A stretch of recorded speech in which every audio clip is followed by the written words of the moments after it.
Perkenalkan kita dari Trace Podcast. Let's talk and be inspiration. Hai Tracers, pada episode 2 ini kita akan membahas topik Dare yourself to break your limit bersama narasumber kita yang udah keren banget nih, Kak Dimas. Kak Dimas. Gimana nih Kak? Perkenalan dulu deh Kak. Dari nama panjangnya terus sama dari prodi apa? Oke, halo Tracer, aku Dimas Cahya Ramadan, biasa dipanggil Dimas, dari program studi pendidikan ekonomi angkatan 2020.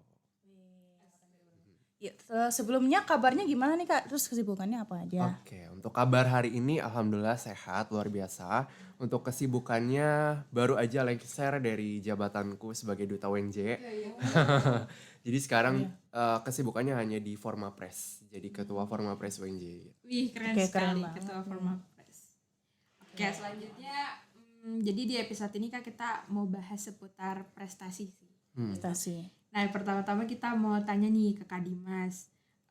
Gimana sih Kak Dimas itu bisa jadi Mawapres ya? Tentunya teman-teman Fakultas Ekonomi udah gak asing lagi nih dengan Kak Dimas. Siapa sih yang gak kenal Kak Dimas, Mawapres utama kita gitu. Nah, bagaimana Kak Dimas bisa menjadi Mawapres dan apakah goals Mawapres itu merupakan salah satu rencana yang udah Kak Dimas susun?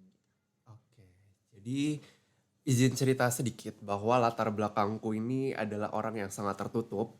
Yang mungkin orang-orang kalau ngelihat aku di atas panggung, lagi nge-MC, jadi moderator, lagi di podcast kayak gini, orang-orang nyangkanya aku adalah orang yang ekstrovert gitu kan, suka cerita-cerita sana sini gitu. Tapi sebenarnya aku adalah latar belakang introvert banget. Nah, mulai dari aku masuk dunia perkuliahan, aku berusaha untuk pingin keluar dari zona nyamanku sebetulnya. Jadilah aku explore banyak hal, ikut organisasi, kepanitiaan, ikut lomba dan sebagainya gitu. Jadi semua bermula dari situ, dari pemikiran bahwa aku takut kalau nanti aku lulus kerja, aku nggak bisa beradaptasi baik dengan orang-orang. Maka dari itu aku belajarlah untuk bersosialisasi, berkomunitas, sampai akhirnya terjun ke dunia kompetisi gitu. Dan ya dari situ akhirnya jiwa kompetitifnya terbangun dan ngelihat ada wadah yaitu Mawapres di UNJ, jadinya penasaran dan tertarik untuk nyoba gitu. Kayak gitu sih awalnya. Terus kalau misalkan apakah Mawapres ini termasuk dalam rencanaku, bisa dibilang iya, tapi bukan rencana yang aku susun dari awal sebetulnya. Dari awal paling cuma pengen ikut organisasi aja, pengen ikut Duta UNJ waktu itu. Nah, Mawapres tuh baru kepikiran sekitar semester 2 menuju semester 3. Oh, semester 2 itu termasuk awal juga tuh Kak, Oh, udah iya. merencanakan Mawapres, keren juga. Iya. Berarti kalau untuk Duta itu memang sudah direncanakan dari semester 1 ya? Ya. Wah, luar biasa sekali, sangat terencana. Nah, kalau dari Kak Dimas sendiri, apakah merencanakan target-target dalam perkuliahan itu termasuk tips and trick Kak Dimas gitu untuk menghadapi kehidupan di kampus? Oh iya, benar banget. Jadi dari awal masuk perkuliahan dari semester 1, aku tuh udah bikin catatan di notes di handphoneku tentang apa aja yang harus aku lakukan selama 4 tahun. Jadi yang aku notes itu adalah bukan apa yang harus aku raih, tapi apa yang harus aku lakukan gitu. Jadi di semester 1 aku harus melakukan ini. Semester 2 dan seterusnya ini kayak gitu. Jadi itu menurutku penting banget, gak hanya buat aku tapi mungkin teman-teman bisa contoh, karena dengan kita buat planning kita bisa tahu apa yang harus kita lakukan dan nanti kita bisa menikmati hasilnya mungkin di pertengahan hingga akhir seperti itu. Luar biasa. Berarti kita bisa lihat ya teman-teman Tracers kalau memang Kak Dimas ini tipikal orang yang berani untuk mengambil langkah awal. Nah, lagi untuk membahas langkah awal, biasanya kan aku sendiri pun atau mungkin teman-teman Tracer pasti pernah mengalami berat gitu untuk memulai karena ragu. Nah, apa sih yang membuat Kak Dimas yakin untuk memulai perjalanan Kak Dimas di Fakultas Ekonomi ini baik sebagai duta maupun Mawapres? Oke, jadi sebenarnya fun fact-nya adalah aku tuh tipikal orang yang sangat-sangat minderan, pesimistis, takutan, suka overthinking. Iya. Serius gitu. Jadi aku juga punya ketakutan-ketakutan di dalam diriku sendiri, kecemasan-kecemasan dalam diriku sendiri, dan it's okay to have that things in your life gitu. Gak apa-apa punya rasa takut, gak apa-apa punya rasa cemas. Tapi yang aku sadari di dalam diriku adalah ternyata keinginanku itu lebih besar daripada rasa takutnya. Misal aku pengen jadi duta UNJ, aku pengen jadi Mawapres UNJ. aku punya motivasi dan niatan tersendiri di dalam diri aku yang mana aku tahu niatnya itu besar banget. Tapi aku juga punya rasa takut, tapi ketika aku bandingkan ternyata rasa inginku tuh segini, rasa takutku cuma segini kayak gitu. Jadi rasanya sayang banget kalau aku harus mengiyakan rasa takutnya yang kecil dan mengalahkan rasa keinginannya yang besar gitu. Jadi takut ada, kecemasan ada ketika baru masuk FA aku ngeliat orang-orang keren banget dengan segala latar belakangnya mereka gitu. Sementara aku yang dari SMK teknik masuk FA aku merasa sangat tertinggal, sangat terbelakang gitu kan. Takut, cemas pasti ada gitu. Tapi akhirnya aku yakin bahwa keberanian aku, keinginan aku bisa ngalahin rasa takutnya gitu. Wah, luar biasa. biasa banget, Itu dia Tracer, keberanian bisa mengalahkan rasa takut. #Dimas 2022. Nah itu dia. Tadi kan Kak Dimas sempat mention juga ya kalau Kak Dimas sebenarnya dari anak teknik. Oh ya, kaget loh. Boleh cerita gak sih Kak, kenapa dari anak teknik itu bisa ke fakultas ekonomi? Dan bahkan pas Kak Dimas masuk fakultas ekonomi itu bukan cuma jadi mahasiswa biasa-biasa aja, tapi benar-benar mahasiswa yang di atas rata-rata. Waduh. Kalau menurut kita ya. Amin. Jadi perjalanannya tuh lumayan panjang dan ini belum banyak juga diketahui sama orang-orang gitu. Jadi Khusus podcasters Kak. iya. Iya. Jadi dulu aku SMK-nya tuh teknik ya, teknik komputer. Dan di situ aku ngerasa salah jurusan gitu. Karena dulu mau masuk teknik itu karena arahan orang tua. Dan aku yang bingung mau masuk apa, SMA IPA IPS juga bingung. Mau masuk SMK juga bingung. Akhirnya oke, manut sama orang tua ikut masuk teknik komputer. Ternyata setelah dijalanin ngerasa nggak cocok gitu kan. Berat karena ilmunya nggak sesuai sama apa yang aku mau. Akhirnya kuliah. Dan kuliah pun aku sempat pindah-pindah beberapa kali. Gitu. Jadi Berarti nggak langsung ke enggak, WNJ enggak. Kak? Jadi tempat pertamaku itu adalah di ilmu komunikasi di salah satu PTN juga di Jakarta tapi bukan UNJ. Jadi pertama aku di situ dan aku oh nggak apa-apa. Gak apa-apa. Ya, maaf. Jadi kampus itu di UPN Veteran Jakarta, tetangga kita. Nah, jadi pertama aku di ilmu komunikasi di situ. Cuma sampai ospeknya doang. Karena setelah aku timbang-timbang, ini bukan ilmu yang aku pengen banget sih, tapi yang nggak terlalu salah juga. Akhirnya aku cari-cari lagi, tes-tes lagi, akhirnya aku dapet di jurusan administrasi bisnis. Di salah satu politeknik di bawah naungannya Kementerian Perindustrian. Nah akhirnya aku kuliah lah di situ 1 tahun, 2 semester. Nah terus udah ngelewatin ini dan itu. Sebenarnya jurusannya sih oke-oke aja, cuma pada saat itu lingkungannya kurang ngebangun diriku aja sih rasanya. Kurang growth ya. Ya. Akhirnya aku coba untuk tes lagi sana sini dan akhirnya di sinilah aku sekarang. Gitu. Aduh, berarti memang perjalanan Kak Dimas sendiri Panjang juga ya. cukup panjang ya Iya. dari teknik terus ke komunikasi, sempat ke politeknik juga sampai akhirnya mendapatkan perjalanan di Fakultas Ekonomi yang luar biasa. Iya. Tapi sangat berbuah sih Kak hasil perjalanan panjangnya ya, sangat terbayarkan. Alhamdulillah. Ya, Kak, aku mau nanya, tadi kan bilangnya kan tentang orang tua ya, kan kayak manut orang tua. Itu pas orang tua tahu kakak, maksudnya kayak lompat-lompat gitu, dia responnya gimana Kak? Terus gimana sih kalau misalnya kita punya orang tua nih, kita kan punya passion nih, tapi orang tua kita nyuruh kita ke passion yang lain, itu gimana? Itu sebenarnya aku sempat terjadi di diriku sendiri, yaitu yang pas SMK itu gitu. Orang tua aku pengen teknik aja dan teknik komputer gitu kan, karena sesuai sama era sekarang. Oke, aku ikutin gitu, dan ternyata selama perjalanannya mereka sadar kalau prestasi aku pun gak secemerlang di tingkat-tingkat sebelumnya gitu, karena aku merasa itu bukan passion aku kan. Akhirnya mereka sadar dengan sendirinya, oh iya benar juga ya kalau anak dipaksa hasilnya gak maksimal nih. Gitu. Akhirnya begitu masuk dunia perkuliahan, alhamdulillahnya mindset orang tua aku jadi berubah gitu. Jadi setelah mengalami salah jurusan itu, ketika kuliah mereka ngebebasin aku untuk milih mana yang terbaik gitu. Oh jadi mereka tahu ya maksudnya. Learn by experience. Iya betul. Keren juga nih berarti orang tua Kak Dimas sangat edukatif ya, bisa mengerti anaknya. Tapi aman? Mute udah sembuh? Aman. Aman. Ya. Oke, aman teman-teman. Boleh lanjut pertanyaan nih ke Mute. Oke. Apa ya? Kak Dimas ada tips nggak sih buat teman-teman yang baru mau mencoba keluar dari zona nyamannya nih? Mulainya dari mana? Karena kadang niat udah ada, tapi kita tuh kayak masih bingung mulainya dari mana. Tadi udah jawab sih belum ya? Sebenarnya paling penting tuh ketahui dulu apa sih nilai jual dari diri kita, itu penting banget. Nah untuk tahu nilai jual dari diri kita itu nggak mesti kita merenung sih, bisa jadi kita taunya dari orang lain justru. Karena uniknya aku tuh baru bener-bener tahu tentang potensi aku itu dari bisikan-bisikan orang lain. Karena seperti yang aku bilang di awal, aku orangnya minderan, gak percaya diri, pesimistis gitu. Jadinya justru aku tahu bahwa aku punya potensi untuk jadi public speaker itu dari orang lain gitu. Orang lain di sekitarku yang bilang bahwa Dim, kayaknya suara lu pantas deh untuk nge-MC gitu. Dim, kayaknya suara lu oke deh untuk jadi seorang yang berbicara di depan publik. Nah, dari bisikan-bisikan itulah akhirnya aku sadar bahwa aku punya potensi di situ. Jadi yang paling pertama adalah ketahui dulu potensi kita apa gitu. Jadi tahu potensi itu nggak harus selalu kita merenung sendiri, tapi bisa jadi dari lingkungan sekitar kita gitu. Jadi jadilah orang yang terbuka akan bisikan, saran, dan masukan dari orang lain itu juga penting. Jadi dimulai dari situ dulu, ketika udah tahu potensinya apa, jangan disia-siakan potensinya gitu. Karena sayang aja potensi dalam diri kita tuh mahal. Apalagi ketika udah diasah akan semakin mahal gitu. Jadi ketahui potensinya dan maksimalin potensi yang udah dikasih. Karena belum tentu semua orang tuh dapat potensi yang ada di dalam diri kita gitu.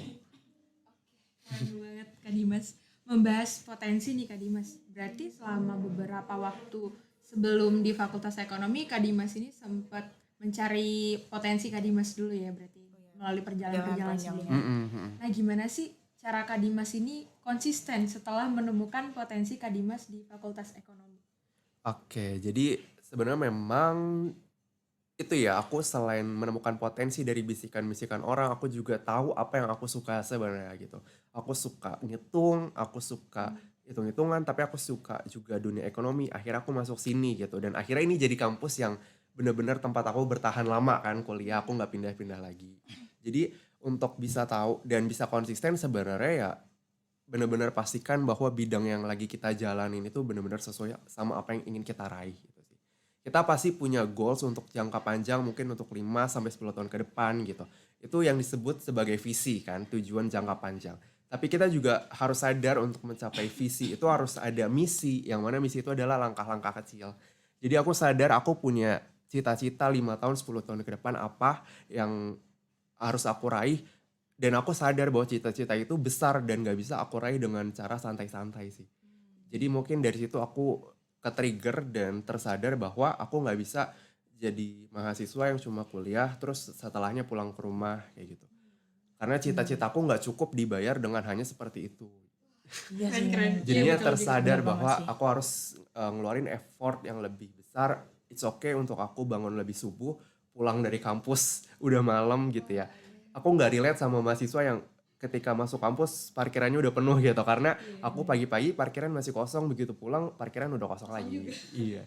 Jadi itu salah satu bentuk apa ya, konsistensi tapi terbangunnya dari kesadaran bahwa ya tadi keinginanku lebih besar daripada rasa takutnya gitu. Keinginanku tuh lebih besar dari rasa cemasnya. Jadi aku intinya aware aja bahwa mimpiku besar gitu.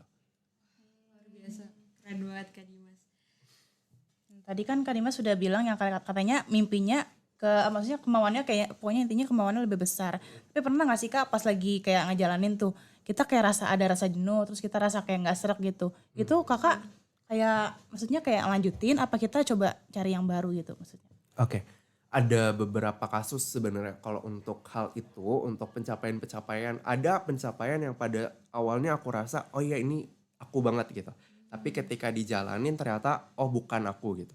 Nah biasanya memang ada hal-hal seperti itu, tapi kalau untuk pencapaian yang aku bilang jangka panjang, itu emang udah sesuai dengan apa yang aku inginkan sih sebenarnya.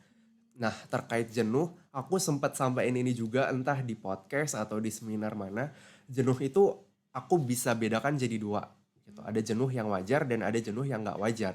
Kalau jenuh yang wajar adalah rasa jenuh yang kita rasakan mungkin beraktivitas sehari-hari, ngejalanin kesibukan, pasti mau kita ngelakuin hal yang kita sesuka apapun pasti tetap ada rasa jenuh ya kan. Dan itu adalah jenuh yang wajar. Nah jenuh yang gak wajar adalah ketika kita ngejalanin sesuatu nggak pernah bisa enjoy mau sesuka apapun tetap rasanya jenuh. Nah itu adalah indikasi bahwa apa yang kita jalanin itu di luar dari jalurnya kita sih. Misalkan passion aku di bidang ekonomi tapi aku maksa untuk ikut debat-debat bahasa misalkan kayak gitu. Pasti aku akan jenuh dong karena itu bukan passionnya aku gitu. Tapi kalau sejauh ini di Fakultas Ekonomi udah 2 tahun setengah, jenuh yang aku rasakan itu jenuh-jenuh wajar aja. Jenuh-jenuh capek, tapi bukan berarti bukan karena bidang yang gak sesuai gitu. frekuensi ya berarti ya. Iya. Terus selanjutnya aku mau nanya nih Kak.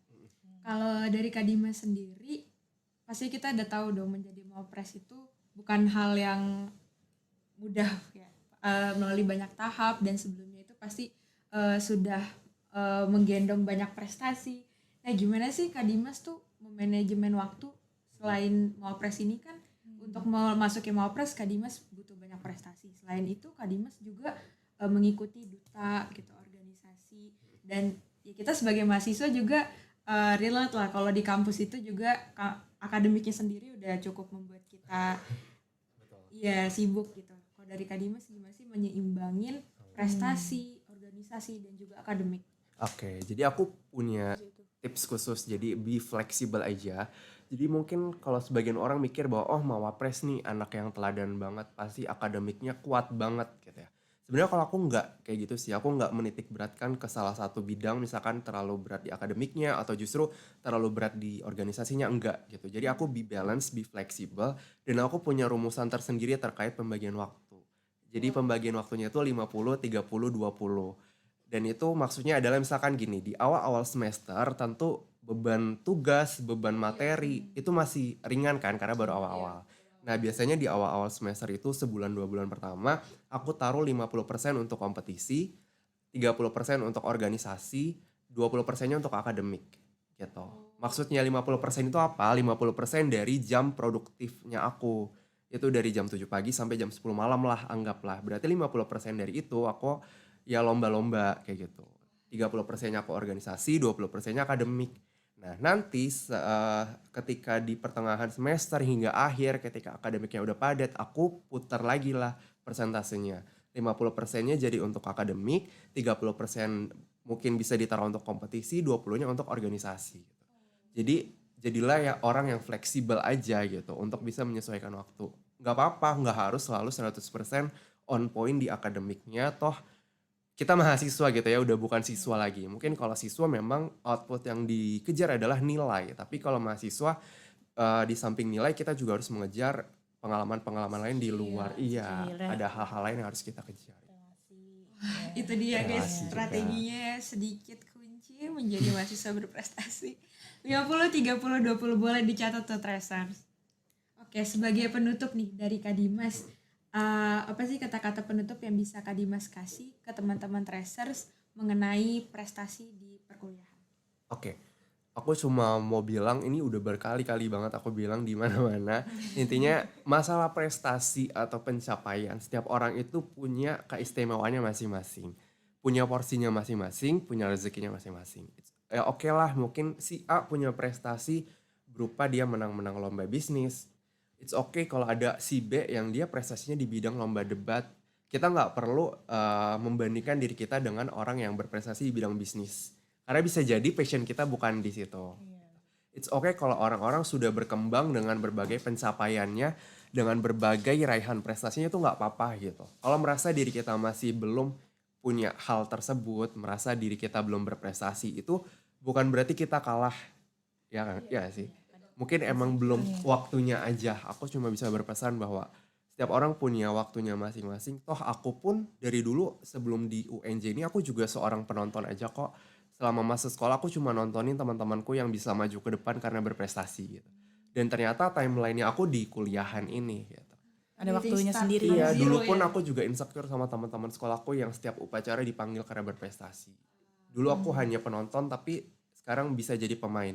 Nah kalau teman-teman ngerasa dirinya di titik ini masih jadi penonton, ya nggak apa-apa, terus aja berusaha.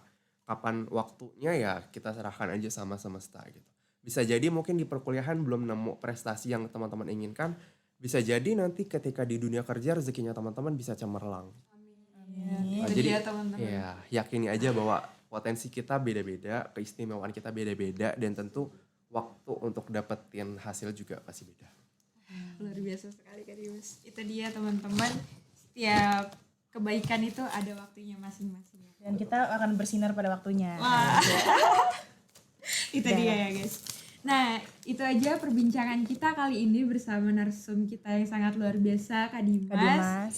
Dan di sini dari Trash Podcast ada sedikit apresiasi Kak. Aduh. Biar terlalu banyak Ya, tapi Sederhana Sederhana aja dari ya. niatnya aja. Thank Iya. you so much. Ini boleh Boleh diterima ya diterima, Oke, Kak. aku terima ya. Simbolik buat sertifnya. Nanti aku kirim Makasih sertifikatnya banyak. juga ya Makasih Kak. banyak. Makasih juga Kak. Waktunya ya udah sempet-sempetin sini. Oke Tracers, itu dia podcast kita kali ini. See you di podcast ketiga minggu depan. Trash Podcast. Let's talk and be inspiration. Bye-bye, Bye-bye. See you in next content. Bye-bye.